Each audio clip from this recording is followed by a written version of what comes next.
জীব নিত্য কৃষ্ণ দাস, তাহা ভুলি গেল, অতএব মায়া পিশাচী তারে গলায় ফাঁস। জীব কি? জীব নিত্য কৃষ্ণ দাস, তো সেটা সে ভুলে গেল, অতএব মায়া পিশাচী তাকে গলায় ফাঁস দিল।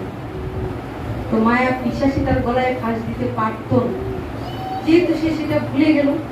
যখন সে মায়ার দাসত্ব করা শুরু করে দিয়েছে, দেখা গেল জীবের মধ্যে সংসারে থাকতে দুষ্ণী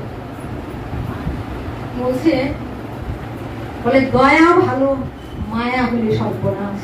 ওখানেই সাধু সাবধান। আমরা কি করি? দয়ার জায়গায় মায়াটা করে ফেলি। অনেক সময় সাধুর হৃদয় নরম হয়।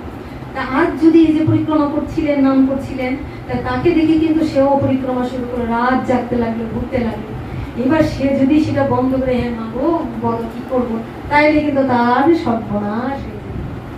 কিন্তু সে কি করলো? সেটা করেনি বলে তাকে ক্ষতি করতে পারলো না, উপরন্তু পরে যে করছিল তার মঙ্গল। এই জিনিসগুলি আমাদের লক্ষ্য রাখতে হবে।